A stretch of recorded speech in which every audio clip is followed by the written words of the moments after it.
Hello guys, it's Jim again with PA Woodsman Channel. Thought I'd do a short review on a few things I got over the past week as new part of my kit. And I haven't got a chance to utilize everything we have laid out here, but at least give you a general idea of what we have and what I'm thinking of each item so far.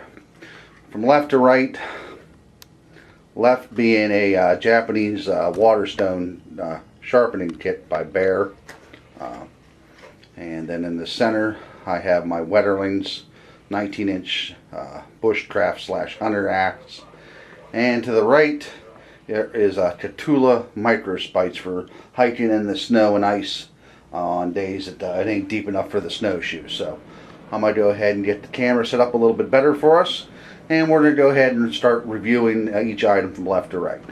Okay, we're back again. First off is, like it was mentioning, is the sharpening stone set by Ice Bear, to be correct. It's a Japanese waterstone. It consists of the medium grit stone, which is 800 grit. Then you finish up with the 6,000 grit stone. And whenever you're using that stone, they tell you to go ahead and just do a slurry up with this Nagura stone. So I used this so far with the Wetterlings because it really wasn't that sharp, so I went and put a nice edge on it. It's fairly sharp, as well as messed with my Mora a little bit. Also, in part of this kit is a holder. That way it prevents the stone from shifting back and forth. So it's a pretty slick system. Let's see if I can get one of the stones to fit in. If I used that one last, it'll go right in there. And then I can just tighten these nuts down at the end, and this isn't going anywhere whenever I'm sharpening. And what I end up doing was putting all this in like a plastic shoebox.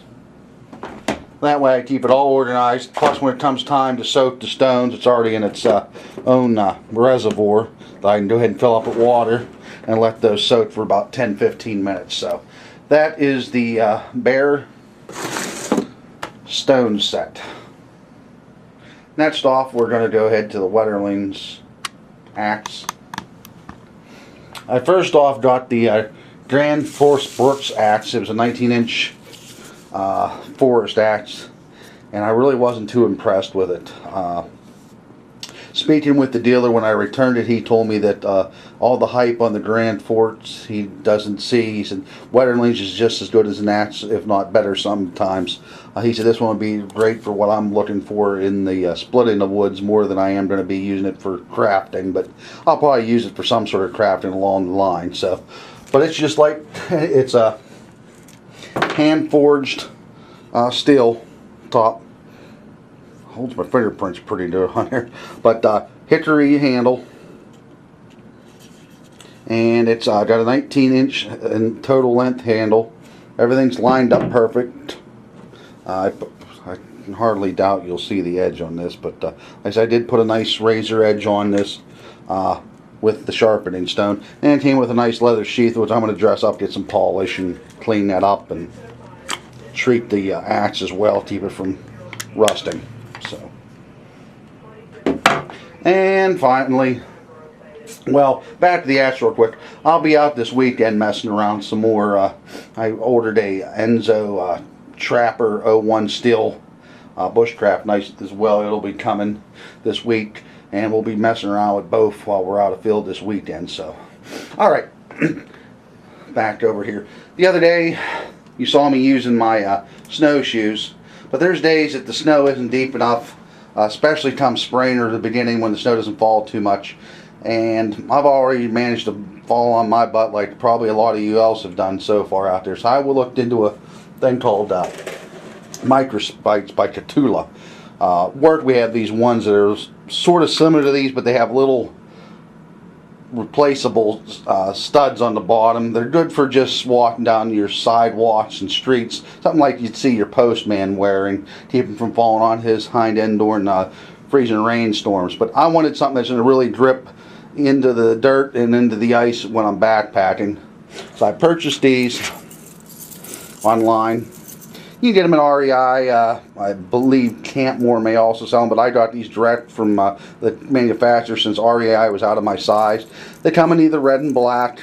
I choose the red just for the fact in case I would have these hanging on the outside of my pack if they're caked with ice and snow and they would fall off while I'm hiking somehow. I would be able to find them a lot easier. Or I would have went with my normal subdued black. But they consist of a heavy duty chain and these light steel cleats on the bottom. There's 4 towards the front of the shoe and 2 towards the rear. So it's going to give you a really good grip. And they really go up real nice up over the boot. This is just a regular pair of boots I had laying around. I just used for the demonstration. These would not probably be the exact boots I'd be wearing during the hike. But I just went ahead and put them on the shoe itself. Let's see if we can back this up some for you and get a better view. But you can see how they're lined up here underneath the boot. Got 2 to the front. They're not perfectly lined up at the moment, but once I would walk on them, they line up a lot better. But that's going to give me some really, you can see how far they go underneath. So that's going to give me some good traction in the dirt and in the snow and in the ice and everything like that. So it's just muddy out even. That's going to be an excellent thing to have on. So anything to keep yourself safe. We were discussing on Bushcraft USA the other day, Bear Gillis. You know, he's very knowledgeable. I won't take that away from him. But a lot of times what he tends to do is shows you how to do stupid stuff. I'm going to just come out and be blank and say stupid stuff. It's better to avoid some of those situations than to get yourself into those situations. When you get yourself into those situations, you're going to find yourself even in more distraits, because you're now going to have a risk of getting yourself a fractured arm, leg, broken neck, paralyzed, bleeding, and then that's just to compound the situation you're already into. So it's better off just to go ahead and avoid those situations. A lot of times you'll see him climbing down these waterfalls. When you look an extra 100 yards over, he could have went down a more subtle ravine and would have not had any risk towards him whatsoever. But no, he went down the unnecessary risk, which he's a risk taker. But I'm out there to have fun and come home to my family and do it safely, and that's what it's all about. Well, guys, this is just going to be a brief review of the gear. If you even want to call it a review right now, just a layout what I have right now. We'll be reviewing the axe and the MICROspikes in detail, as well as that new knife in detail when the weekend comes. So, hey guys, thanks for tuning in. Thanks for commenting. Thanks for subscribing, and everyone have a great day.